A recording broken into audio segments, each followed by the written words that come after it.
আজকের ক্লাসে আমরা পড়ব ব্রায়োফাইটা উদ্ভিদ সম্পর্কে। এদেরকে উদ্ভিদের উভয়চর বলা হয়। তো প্রথমে আমরা জেনে নেব এর কিছু ইম্পর্টেন্ট ফিচার্স বা বৈশিষ্ট্য। প্রথম বৈশিষ্ট্য, এদের মূল, কাণ্ড, পাতা থাকে না, ফুল ও ফলও হয় না, মানে ফুল এবং ফল এটাও দেখা যায় না। দ্বিতীয়, এদের সংবহন কলা থাকে না বা নেই, তাই এরা সোজাভাবে দাঁড়াতে পারে না, দাঁড়াতে পারে না। তৃতীয় ইম্পর্টেন্ট ফিচার হচ্ছে এরা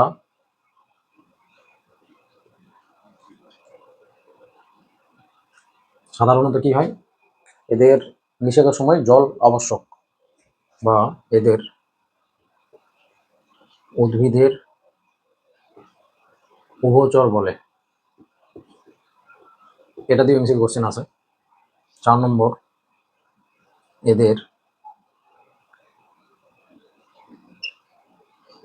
নিষেকের জন্য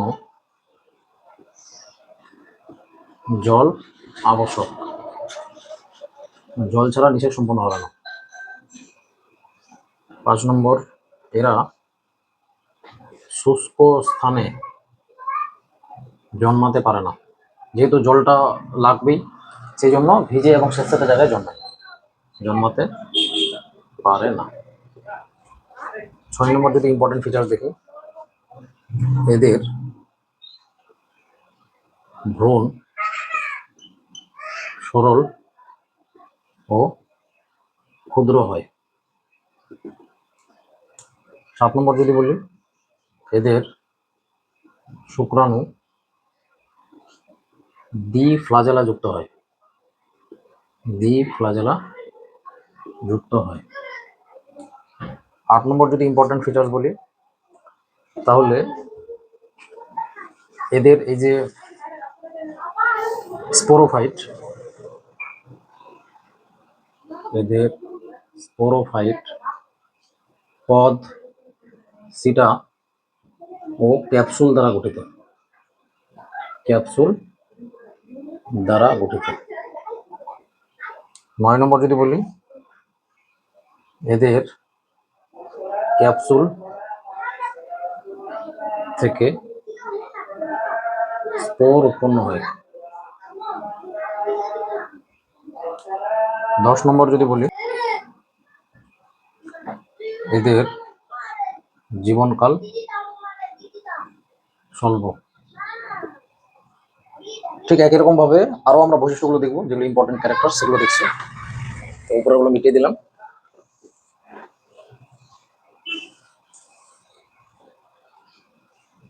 11 নম্বর, এদের অর্থনৈতিক গুরুত্ব কম।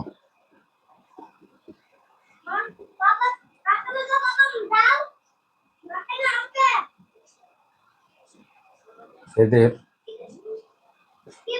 পুনরুৎপাদন ক্ষমতা বেশি। 13, এদের সংরক্ষণ ক্ষমতা কম, তার মানে এরা প্রতিকূল পরিবেশে সহজেই নষ্ট হয়ে যায়, ক্ষমতা কম। 14 নম্বর ইম্পর্টেন্ট ফিচার যদি আমরা বলি, এরা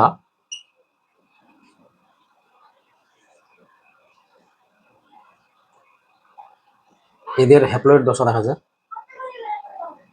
এদের হ্যাপ্লয়েড দশা দেখা যায়।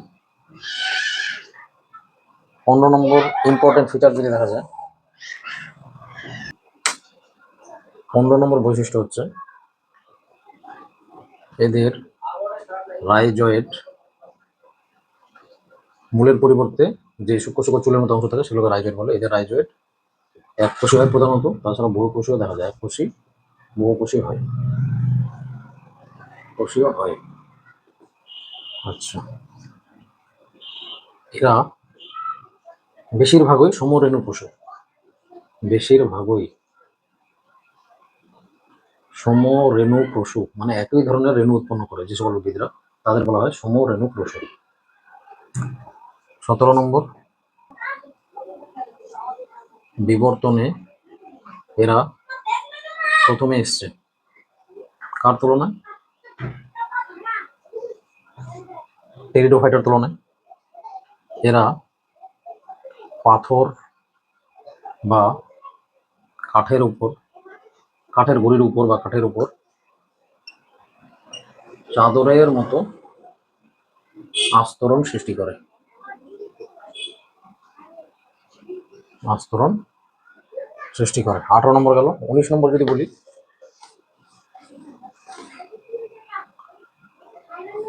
19 নম্বর বৈশিষ্ট্য, এরা থ্যালোফাইটা, থ্যালোফাইটা ও টেরিডোফাইটার ফাইটার মধ্যবর্তী উদ্ভিদ, এটাও বলা যায়। যেহেতু আমরা দেখেছিলাম থ্যালোফাইটা, তারপরে ব্রায়োফাইটা, তারপরে টেরিডোফাইটা।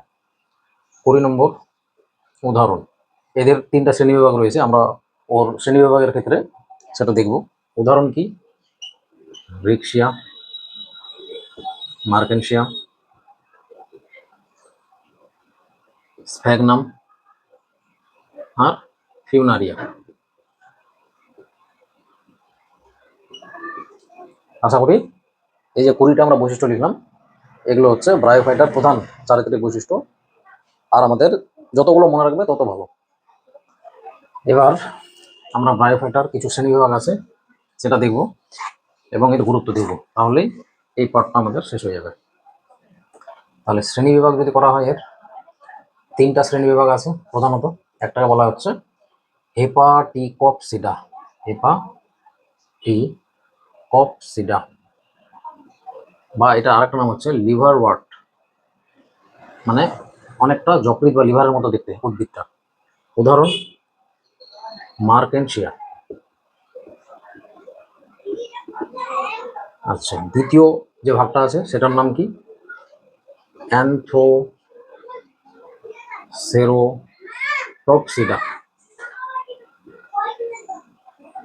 এটাকে বলা হয় হর্নওয়ার্ট, মানে এর যদি আমরা স্পোরেঞ্জিয়াম গুলো দেখি সেগুলো হর্নের মতো এইভাবে করে দাঁড়িয়ে থাকে, সেই জন্য এটা নাম হর্নওয়ার্ট। এটা দিয়েও কোশ্চেন আছে যে লিভার ওয়ার্ট এর, মানে লিভার ওয়ার্ট বলা হয় কোন উদ্ভিদকে, বা কোন শ্রেণীবিভাগে আমরা লিভার ওয়ার্ট দেখতে পাই, বা বলে দিল মার্কেনসিয়া আমরা, বা হেপাটিক কক্সিডার একটি উদাহরণ হলো, তারপরে অপশনগুলো দেওয়া থাকবে। এটার উদাহরণ হচ্ছে অ্যান্থোসেরস, নামটা থেকে অ্যান্সারটা আছে, উদাহরণটা অ্যান্থোসেরস উদ্ভিদ। 3 নম্বর হচ্ছে ব্রায়োপসিডা, এটা হচ্ছে মস জাতীয় যে সকল উদ্ভিদ আছে, আর এটার উদাহরণ হচ্ছে ফিউনারিয়া।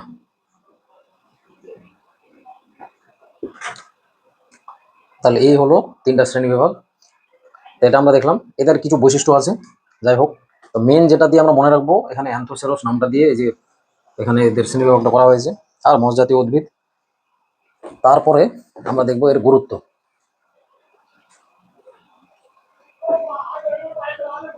প্রধান যদি গুরুত্ব বলা হয়, 1 নম্বর, এদের মানে স্ফ্যাগনাম উদ্ভিদগুলোকে একসঙ্গে যদি রাখা হয় তাহলে সেগুলো কালো বর্ণের মৃত্তিকা তৈরি করবে, যেটা বেশি পরিমাণে জল ধারণ ক্ষমতা সাহায্য করে এবং যে কোনো ফসল উৎপাদনে সাহায্য করে।